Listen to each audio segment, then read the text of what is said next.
Good morning. Is my good morning as cheerful as Reverend Greg's? Good morning.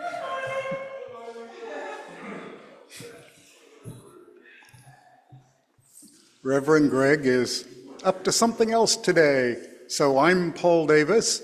I'm leading the service. Reverend Barbara Myers is an associate.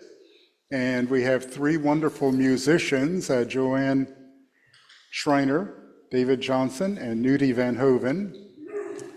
And a couple great tech people over there, Eric Alm, and we have a tech intern, Elizabeth Bartness. Thank you for learning it all. And I think Kathy's over there at the welcome table. And have I stalled long enough? We ring this bell 3 times. The first is to call us back into covenant. We are on the unceded land of the Muwekma tribe of the Ohlone people. They were displaced, colonized, their land taken. Now they seek to regain their land as well as pass on their heritage, customs, and culture to their descendants. Everything we do to restore their rights, equality, and sovereignty is working our way into covenant.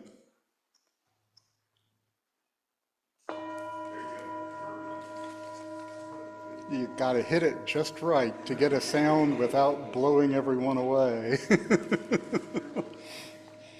The second calls us into relationship with ourselves and one another.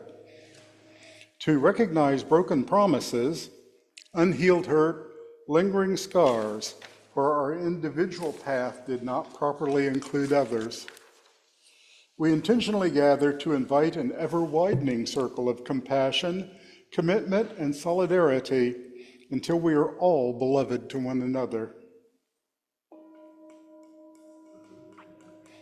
And the third calls us into relationship with our children and our children's children, out to all generations, helping us to realize that what we do now, or fail to do, will be felt by those who come after us.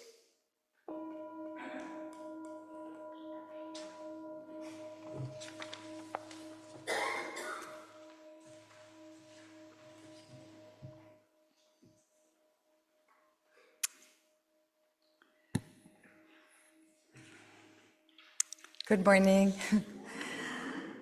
We're going to talk about education today.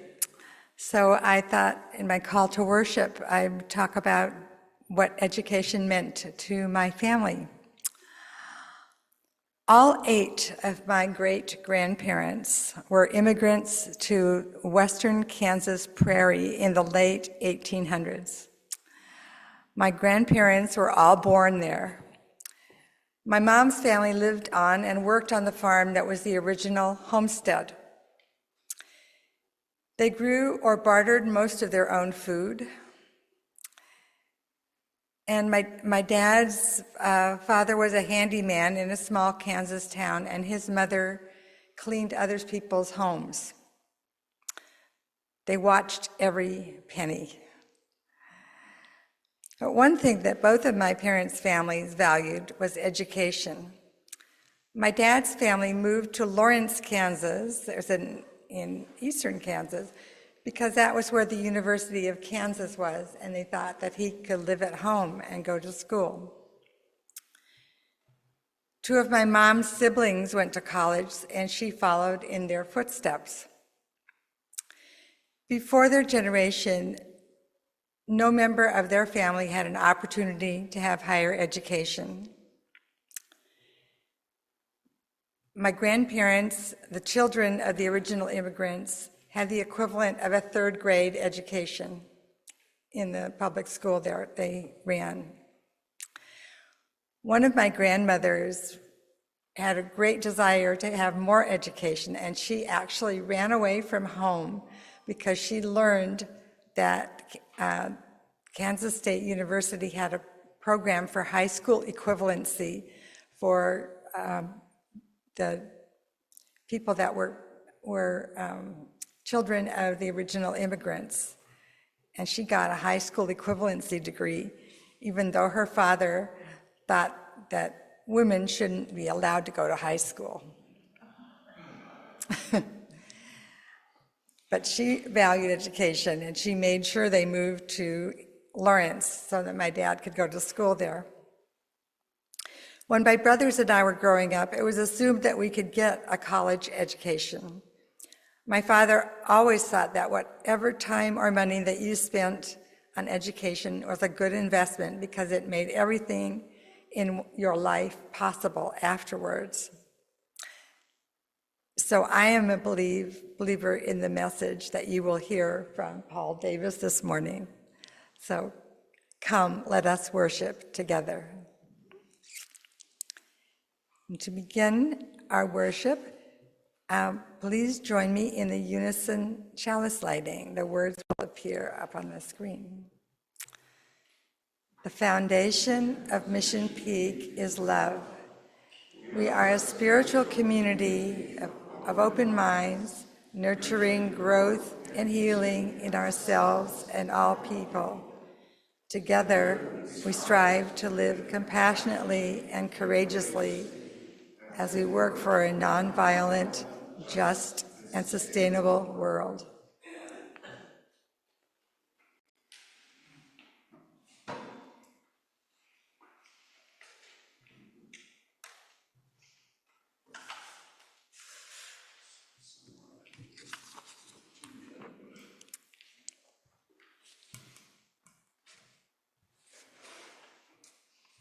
Good morning. Welcome to Mission Peak Unitarian Universalist Congregation. My name is Beth Schaefer. My pronouns are she, her, and I'm a member of the board. We're so glad you've joined us this morning. I'm going to start out by highlighting some current announcements.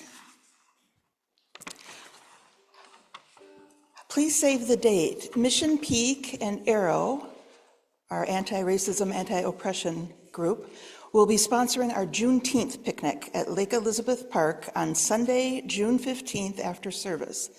Because of Barbara's efforts, we were fortunate to book the same lovely location as last year. Help is needed finding cardboard to use in the Cole Hall garden. They will serve as a weed barrier and will be installed on May 3rd at the work party after the service. Flattened boxes are gratefully accepted. There is a May Day rally this Thursday, May 1st, at the corner of Walnut and Paseo Padre from 12 to 1:30 p.m. And you can see the information in the Week on the Peak for that. And we have a special announcement, there we go, from Joanne Schreiner. Good morning. I'm really excited because we're going to have a music salon again. So you have flyers in your seats. June 1st, 2 o'clock over in the Methodist Sanctuary. Do you like to sing, play an instrument, recite a poem? Consider participating. To participate, you'll need to talk to Paul or me and get on a list to make sure there's still room for your act, which needs to be under 5 minutes. All levels of proficiency and ages are welcome, so dust off that trombone. There's not much time left.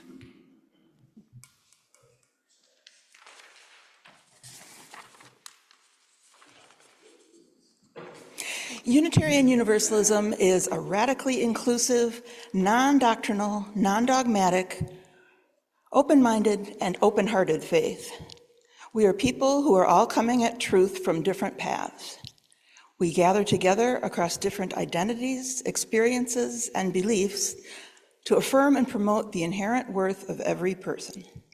Together, we see our job is to love the hate out of this world, heal the hurt in ourselves and one another, and to be the change we'd like to see in the world. If you're our guest for the first time, we welcome you.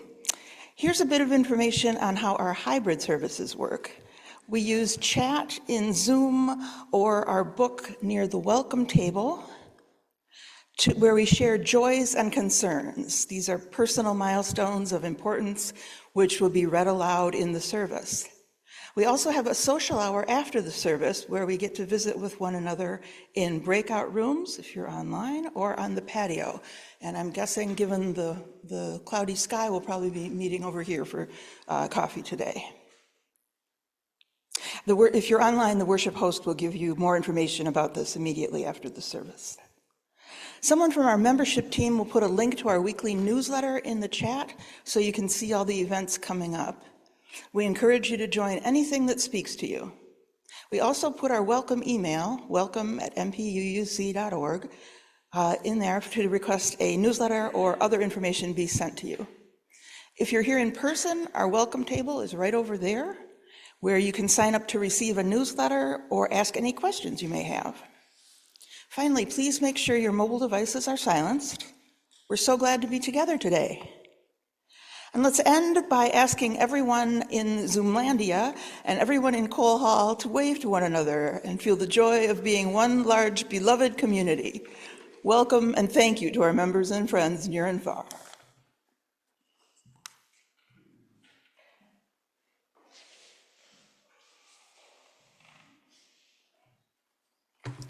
Please rise in body or spirit to sing hymn number 140, Hail the Glorious Golden City. We'll have words up there, and if you like to see the notes, we've given you hymnals.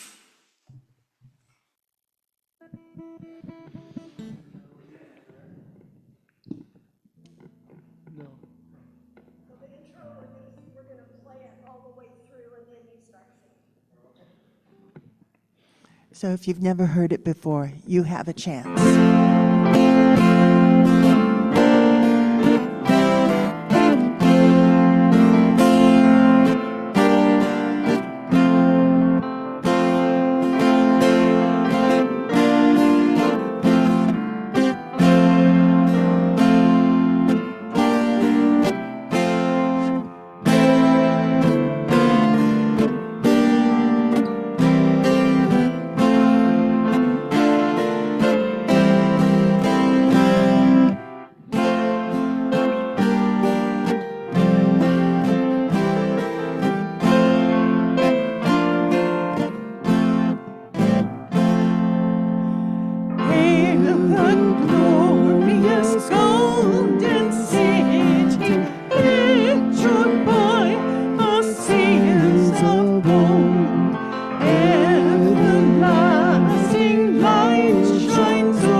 There are more interesting things to look at than my face, and Eric is working on that.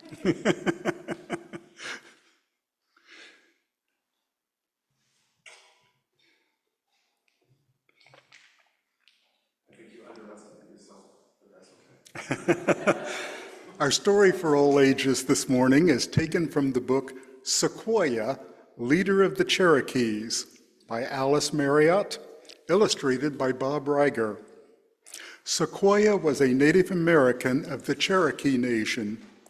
Though he had some white ancestry, he was raised and lived his life as a Cherokee. Though Sequoia is the title of the book, the part of the book I am using is also about his daughter, Ayoka, and about their talking leaves. This tells of the great achievement which Sequoia and Ayoka accomplished together. But just after Ayoka was born, Sequoia went off to war.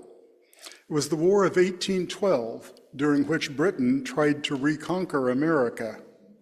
The Cherokee Nation fought with the United States against the British invasion. While serving alongside white soldiers, Sequoia saw that they used pieces of paper with ink marks on them to learn news, send messages, and receive orders. He felt this was a wonderful and very useful thing, but he did not learn how to read or write English from them. Back home, he started by amusing Ayoka with pictures drawn on hollyhock leaves. Then he tried inventing a writing system from the pictures, but it was too difficult for Ayoka. So he simplified it, but it was still too difficult. Finally, his third effort succeeded. He had started with a symbol for each word, then tried a symbol for each idea. But what worked was a symbol for each syllable. Sequoia and Ayoka showed the system to Sequoia's wife, Sally. She said, "This is a very big thing. It is too big for one man or even for one family." Sequoia answered, "I will have to show the tribal council and the chiefs." The tribal council was very skeptical, but Sequoia, who had brought Ayoka with him, sent her out of the room and then asked the chairman of the council to say something. Sequoia put marks on a piece of paper and then sent for Ayoka to return. When she returned, she read the paper saying the same words the chairman had said. It took only 3 days for the members of the tribal council to learn to write the Cherokee language with Sequoia's symbols. A printing press had been ordered to start a Cherokee newspaper. When it arrived, they had the English letters melted down and new Cherokee symbols cast. The very first edition of the Cherokee newspaper was printing using Sequoia's symbols. Nearly all Cherokees learned to read and write within a few years. The Cherokee literacy rate was much higher than the white literacy rate. Unfortunately, the white people had a bigger army and adopted the Indian Removal Act, leading to the Trail of Tears only a few years later. Here are a few of the symbols in the Cherokee writing system. In school, I remember seeing a book in a library in Cherokee writing and wondered what it was. After I retired, we took a trip to Georgia and North Carolina, where I saw that first Cherokee printing press in a museum.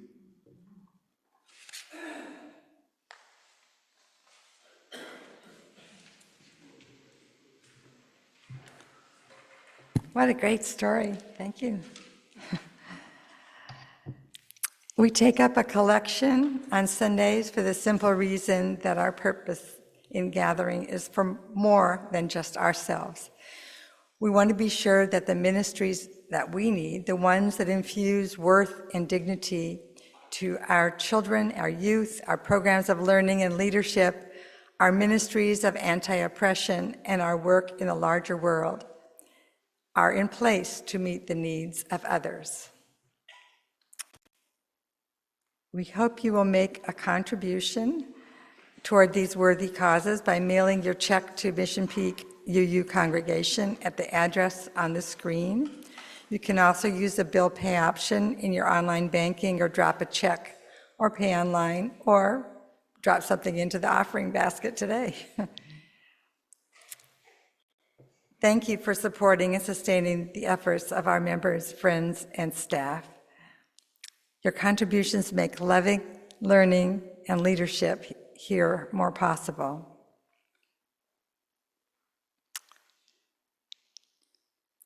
One of the things that allows us to find hope and meaning, especially in hard times, is the love and support we show one another. If you have a joy or a concern that by sharing with this caring community might bring the encouragement or resilience that you are needing, please write it briefly now in the chat if you're online. If you're here in person, you can use a book that's over there for joys and concerns. And please write clearly, because I'm going to have to read it. And would you like a place? If you'd like, you can place a stone in the stone garden while the music plays. If your need is more personal, you can also send an email to our minister or to me, Reverend Barbara Myers, for a follow-up conversation.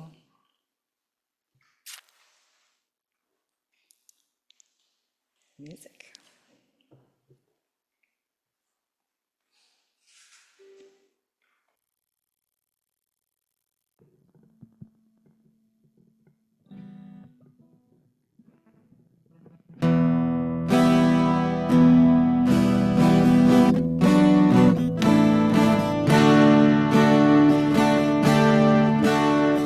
Stone stand on desert land, voodoo pagan lights were burned, proofs laid out on a table of sand, geometric temples drawn by hand, soon outlines in the sand, encompassing woman.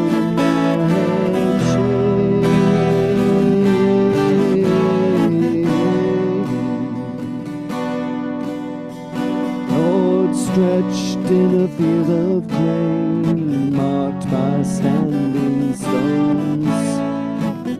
A house, a boat, a lake, taxing the flooded land. Circling outlines in the sand, encompassing woman and man.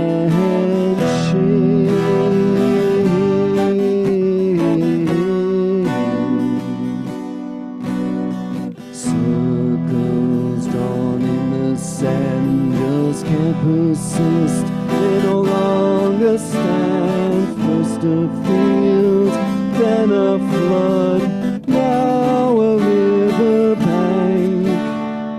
Draw new circles while you can. Those were burned when his were manned. Finding cross lines in the sand, make ornament our climb.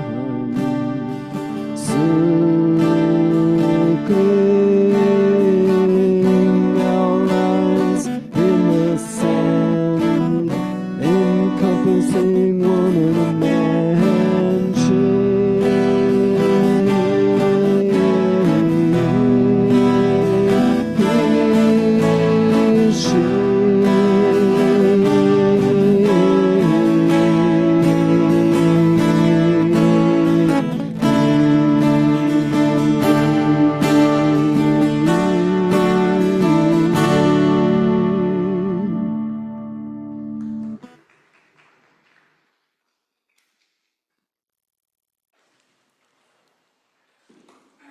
Okay, we had just one concern online today, and it's from Getty. And one last stone to represent all of the joys and concerns that are still held in the silent sanctuary of our heart.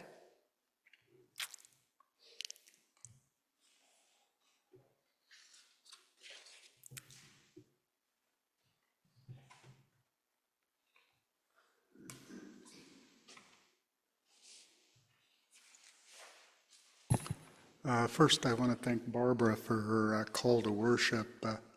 I too come from a family with practically no material wealth, but a value of education in which for 4 generations now we've each been able to achieve a bit more and make our parents and grandparents proud. I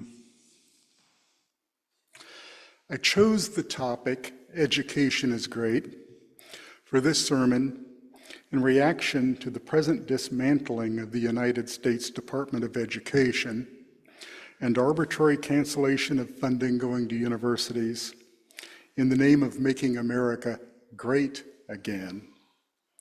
It was on my mind that, contrary to current events, several of the rulers commonly entitled the Great were notable sponsors of education.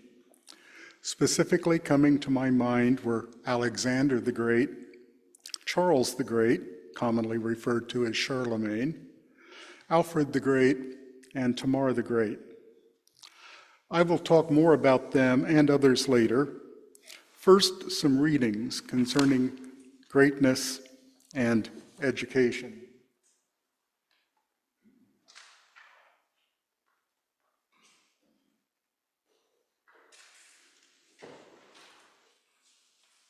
Pulling out my proper visual aids. But I begin with a passage from the Hebrew Bible. In 2 Chronicles chapter 17, verses 1 and 7 through 9. Then Jehoshaphat, his son, reigned in his place. And in the 3rd year of his reign, he sent his leaders, Ben-Hail, Obadiah, Zechariah, Nethanel, and Micaiah, to teach in the cities of Judah. And with them he sent Levites, Shemaiah, Nethaniah, Zebediah, Asahel, Shemiramoth, Jehonathan, Adonijah, Tobijah, and Tobadonijah. I'm probably pronouncing all these names wrong. The Levites, and with them Elishama and Jehoram the priests. So they taught in Judah and had the book of the law of the Lord with them. They went throughout all the cities of Judah and taught the people. This is the earliest example I know, dating to about 868 BCE, of a government sponsoring education. Note that though Jehoshaphat sent 16 teachers, only 5 were from his staff. He also sent, presumably including financial support, 11 selected by 2 other authorities. Next, from one of my favorite big books, Shahnameh, by Abul Qasim Ferdowsi. Written about the year 1020 ACE, this is the story of Persia, both legend and history, from the creation to the Muslim conquest. It is the longest epic poem by a single author, 3 times the length of the Iliad, though the available English translation is mostly prose. This is an excerpt about the childhood of Prince Bahram, who was born about 400 ACE. They suckled him for 4 years, and he grew. They weaned him, but still they continued to cuddle and caress him. When he was 7, he said to Manzur, his guardian, "My lord, don't treat me like a baby at the breast. Send me to teachers. There's work to be done. Don't leave me idle and useless like this." Manzur stared at him in astonishment and murmured the name of God to himself. He immediately sent a messenger who sought out 3 teachers who were highly respected. And here, from the same book, is an exchange between a king in India and the Persian ruler Khosrow Anushirvan, who ruled 531 to 579 ACE. The Raja had written, "But if the famous sages of Iran are all deficient in such knowledge, if their knowledge is not equal to ours, then Iran should no longer demand tribute from us. It is we who should accept tribute from you, since knowledge is the best of all things that confer glory." Alfred was king of what is now southern England from 871 to 899. In his efforts to create a nation out of a hodgepodge of rump kingdoms under assault by Vikings, he not only engaged in battle after battle, but also fostered education, including encouraging the translation of important books and letters into Anglo-Saxon. In fact, he made a few of these translations himself, including the book Consolation of Philosophy by Anicius Manlius Severinus Boethius, a Roman who lived shortly after the fall of the Western Roman Empire. Here is a short selection, including part of Alfred's preface, further translated into modern English. King Alfred was the translator of this book. He turned it from Latin into English. And now he beseeches, and in God's name implores, each of you whom it pleases to read this book, to pray for him and not to blame him if they can interpret it more accurately than he was able. For every man must say what he says and do what he does according to the capacity of his intellect and the amount of time available to him. And from Boethius, wisdom is the highest virtue, and it has within it 4 other virtues. One is caution, the second, moderation, the third, courage, and the fourth, justice. Wisdom renders those who love it wise and honorable, and temperate and patient and just. Those who have authority in this world cannot do likewise. They cannot from all their wealth grant virtue to those who love it, if they have it not by nature. After listing the great rulers whom I knew to have sponsored education, I decided to check for more. Wikipedia has an article entitled, "List of People Known as the Great." I added some from this list to mine. One of them is Mongkut the Great, known to us lovers of musical theater as the King in The King and I. So I requested one of the songs from that play as special music this morning. Nudie will tell us more.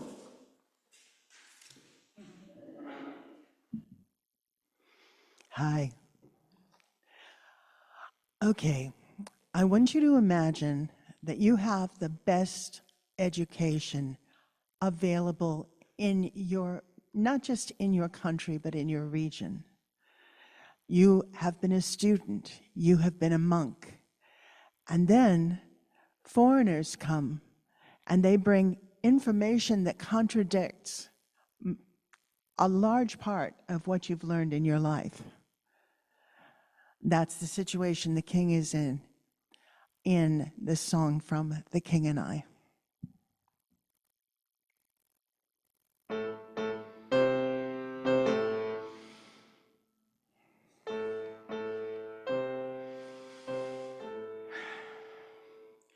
When I was a boy, world was better spot. What was so was so. What was not was not. Now I am a man. World has changed a lot.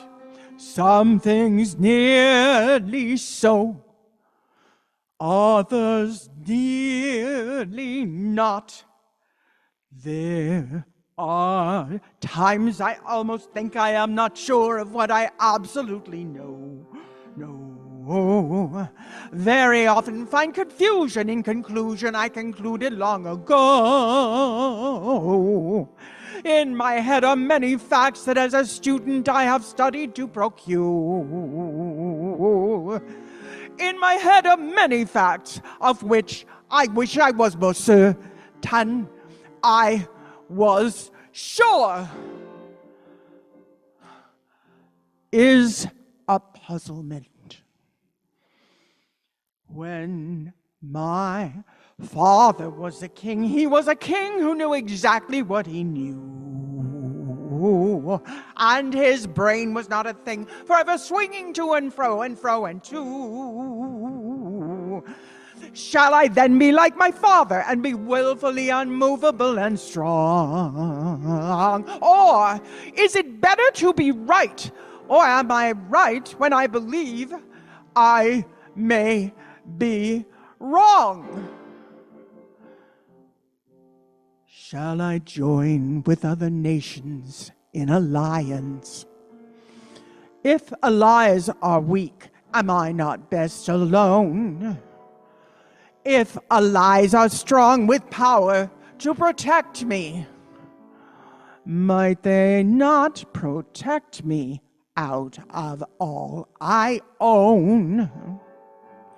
'Tis a danger to be trusting one another. One will seldom want to do what other wishes. But unless someday somebody trusts somebody, there'll be nothing left on earth excepting fishes. There are times I almost think there's nobody sure of what he absolutely knows. Everybody find confusion in conclusions he concluded long ago. And it puzzled me to learn that though a man may be in doubt of what he knows, very quickly he will fight. He'll fight to prove that what he does not know is so. Oh, sometimes I think that people going mad. Oh, sometimes I think that people not so bad. But no matter what I think, I must go on living life. As leader of my people, I must go forth. Be father to my children, and husband to each wife, etc., etc., and so forth. If my Lord in heaven, Buddha, show the way, every day I try to live another day. If my Lord in heaven, Buddha, show the way, every day I do my best for one more day. But is a puzzlement.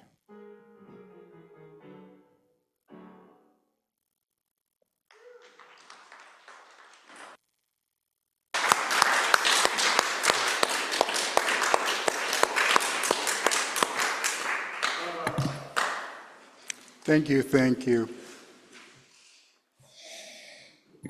What do Alexander the Great, Sahak the Great, Charles the Great, Alfred the Great, Tamar the Great, Albert the Great, Akbar the Great, Catherine the Great, and Mongkut the Great have in common, besides the fact that they have all been referred to with the epithet the Great? Notice that they are not all conquerors, and that they are from a variety of cultures, religions, and nations. Answer: they all founded or promoted educational institutions and fostered cross-cultural sharing of knowledge. Anyone who genuinely wishes to make America great again must include an enhancement of education, not a cancellation. In the meantime, it may be up to religious and other independent organizations to preserve knowledge of indigenous and other cultures and provide education on prohibited subjects. First, I will survey these great educators, noting their contributions. Then I will offer some generalizations on education and greatness, together with comments on our present times. Finally, I will suggest some actions we can take individually and collectively.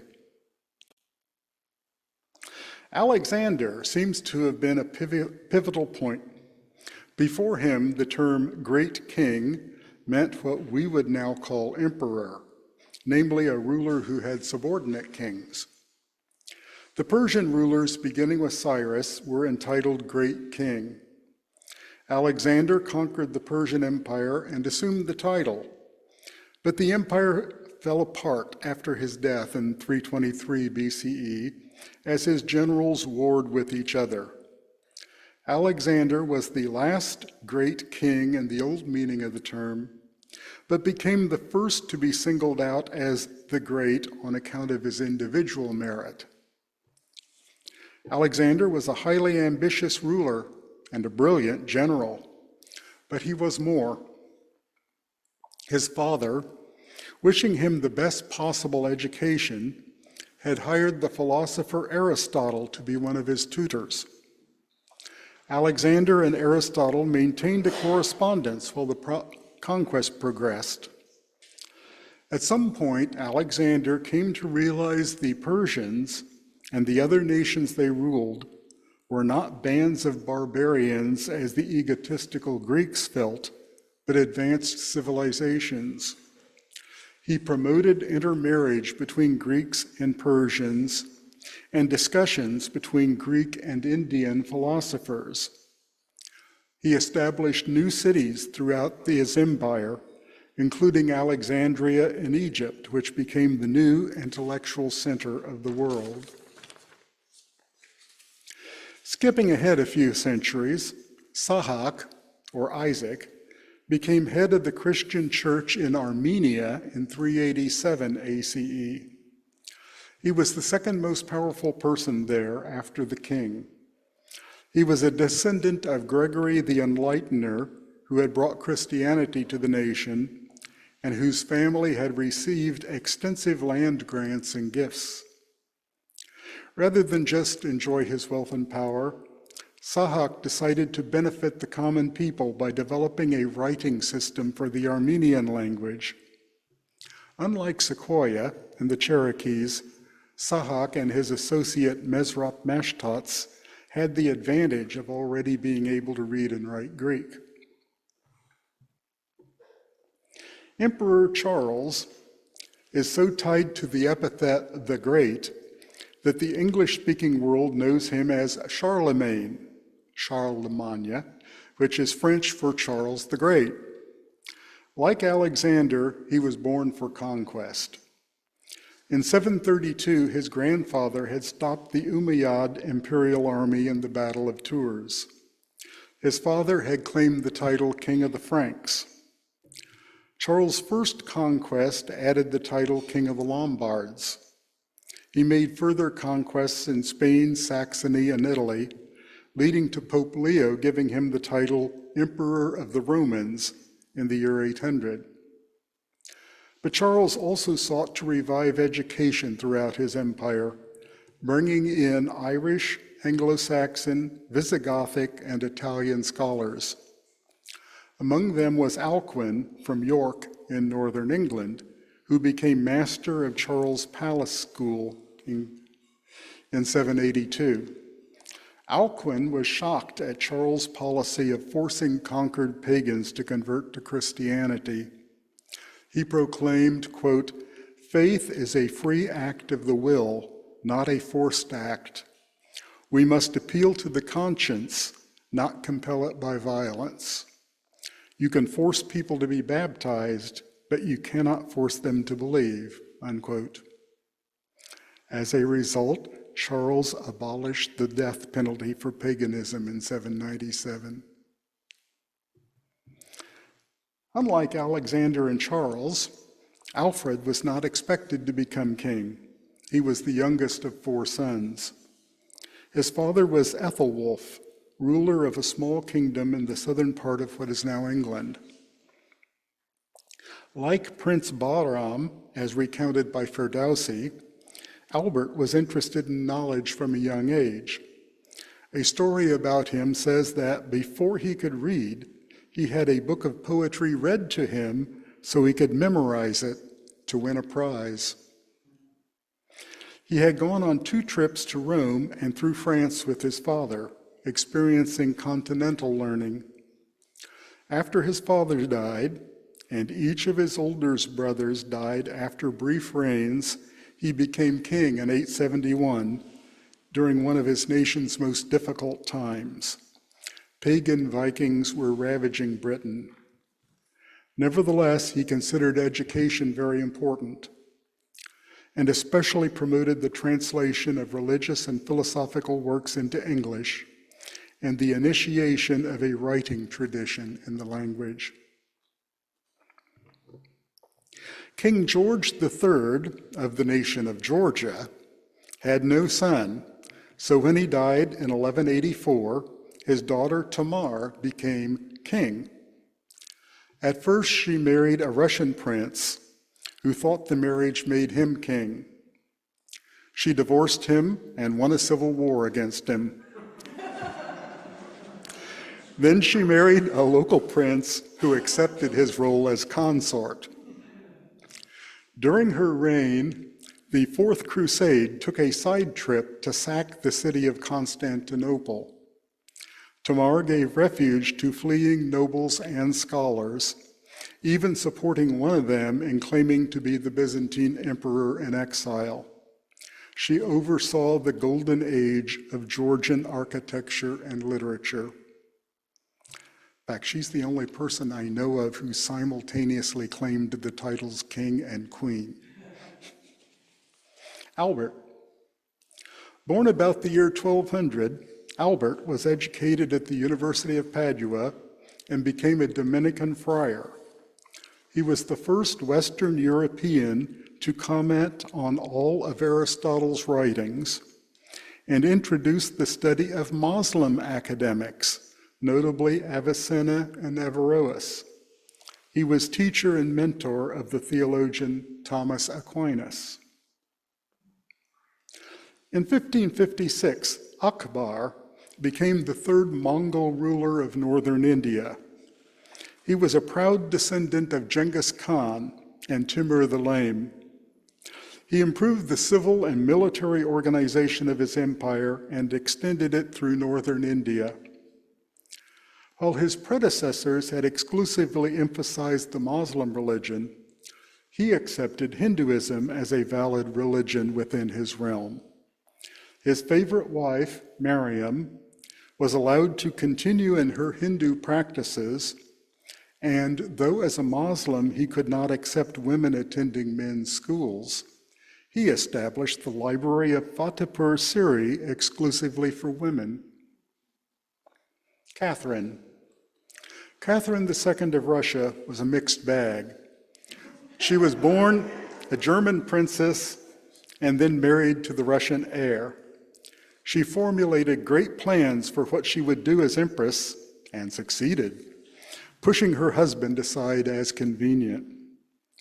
During her rule from 1762 to 1796, she conspired with Germany and the Habsburg Empire to divide Poland and Ukraine among them, breaking treaties whenever convenient. But she also spent great effort to modernize the Russian educational system, including especially bringing French scholars to St. Petersburg. King Mongkut of Thailand is well known as the king in the musical The King and I, but the part in this play does not do him justice. In 1824, at the age of 20, Mongkut became a Buddhist monk. Later that year, his father, the king, died. Instead of crowning Mongkut, the queen's son, the nobility chose one of his older half-brothers, a concubine's son, to be king. As a monk, Mongkut was disappointed in the state of his religion and embarked on a campaign of reform. He also became acquainted with Christian missionaries, whom he liked as people. But he is reputed to have said to one of them, quote, "What you teach people to do is admirable, but what you teach them to believe is foolish," unquote.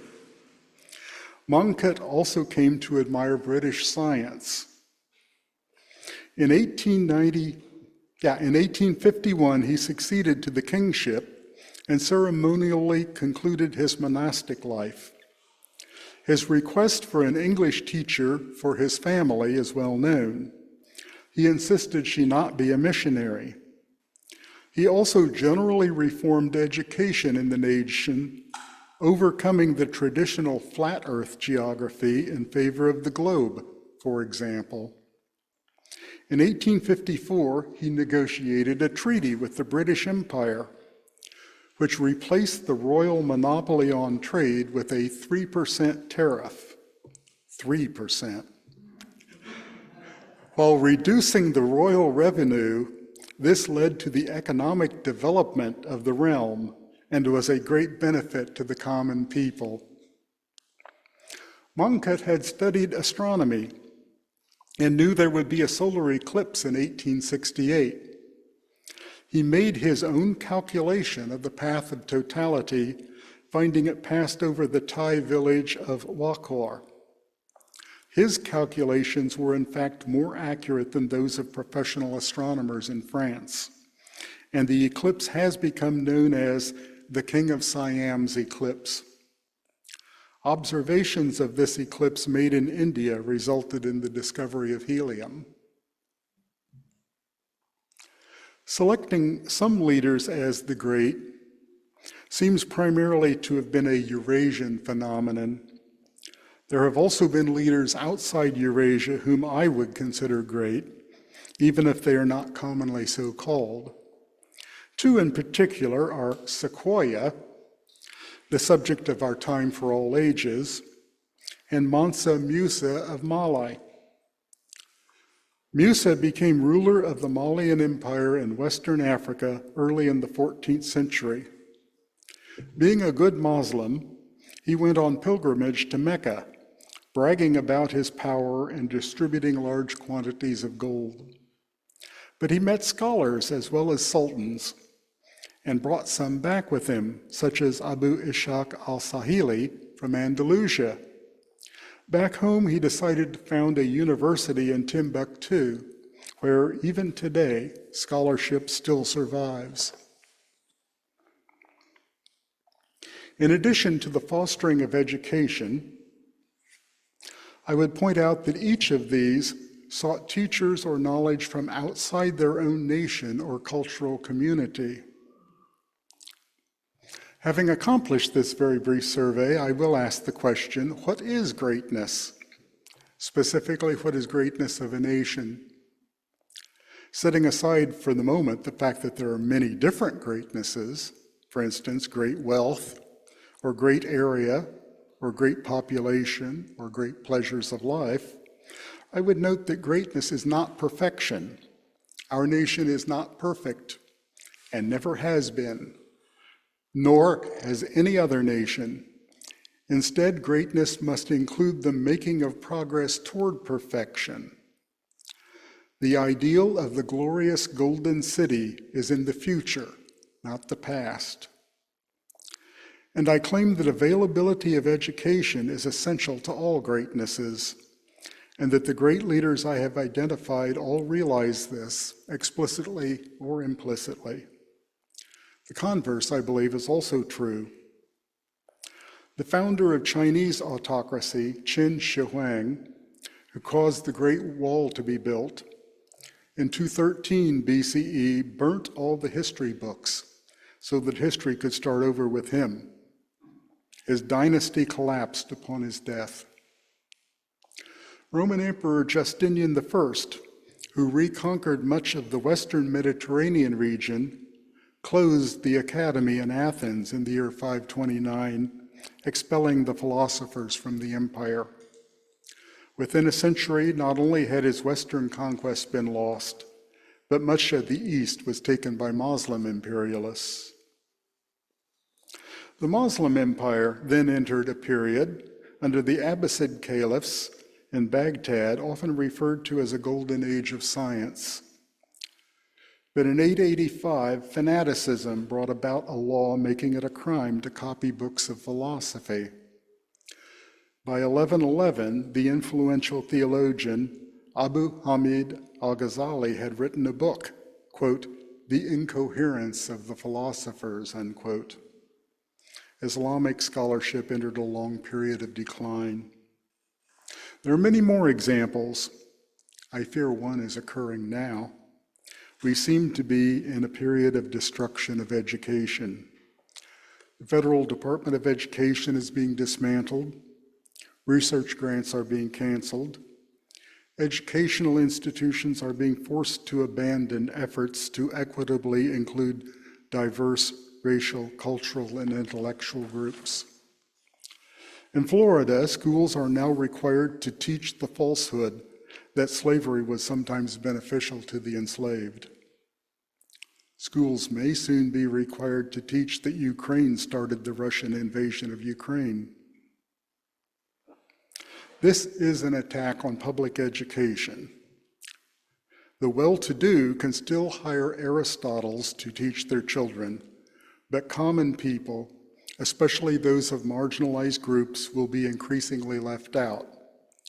This will be occurring while we have an economy that is trending to occupations for which education is essential. What can we do? Much, I believe, both individually and collectively, and I believe the danger from inaction is greater than the risk from action. A week ago or so ago, we learned that several books, including Maya Angelou's I Know Why the Caged Bird Sings, were removed from the Naval Academy Library while copies of Mein Kampf were kept. Hang on to your books. You may need to provide them to libraries when we hopefully emerge from the current convulsion. Historically, religious institutions have been the most difficult for autocrats to eliminate or control. In my accounts of Sahak, Charles, Alfred, Albert, and Mongkut, I have noted the importance of religious institutions, clerical persons, and literature held by religious institutions in developing educational opportunities. This can even be traced back to King Jehoshaphat of Judah, who sent both secular and religious teachers throughout that nation. We can take advantage of the resilience of religious institutions. We already have educational programs.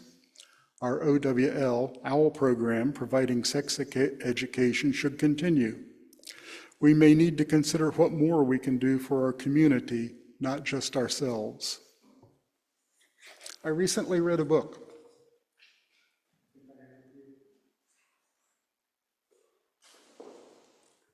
The Badass Librarians of Timbuktu.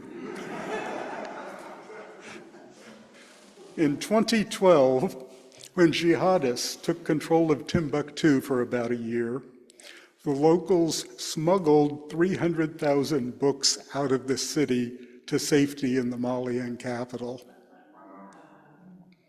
They can be a model for all in how to resist anti-education destructionists. And after Trumpism wanes, it will be up to us, standing rank by rank with other good, intelligent people to make America great again. Thank you.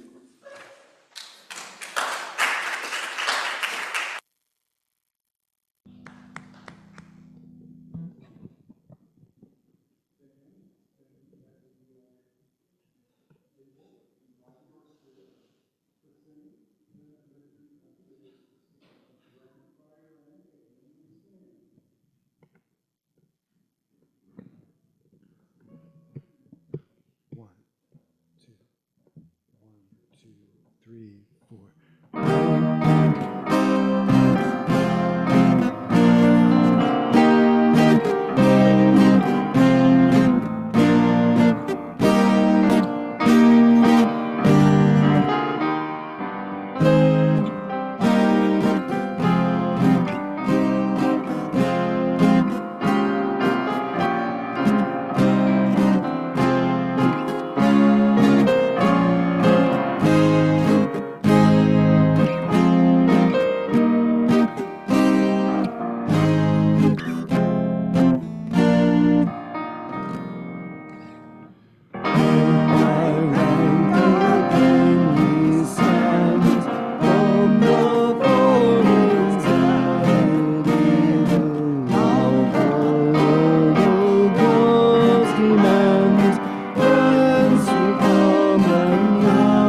Please join with me in extinguishing the chalice using the words that will appear on the screen.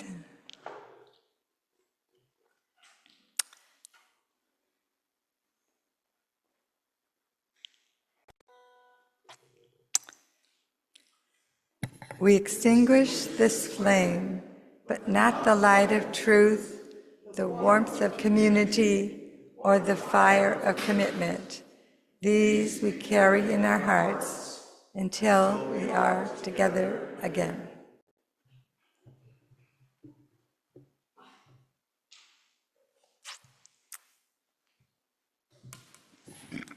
Benediction. Put a hand on your heart, a hand out, as you wish. I'm going to read a couple of things by way of benediction. A sentence from the will of Emperor Charlemagne. In the same way, he has decreed that the great collection of books which he has made in his library shall be bought at a reasonable price by anybody who wants to have them, and the money given to the poor. And from the epilogue of Badass Librarians, the encyclopedia functioned as a kind of pre-internet chat room, with the conversations attenuated over hundreds of years.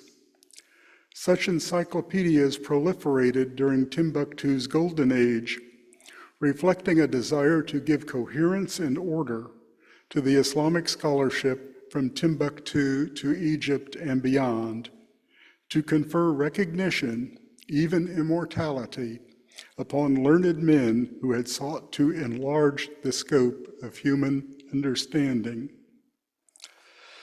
Haidara had rescued this book once from the hands of jihadis in Timbuktu, and again from a waterlogged basement in Bamako. He closed the chest, locked it, and beckoned to his assistant to place it back in the storage room. The manuscript had one last journey ahead of it, back to Timbuktu, though when exactly that would take place, not even Haidara could tell. We don't know when it will take place, but we know civilization will advance. Go in peace, return in love.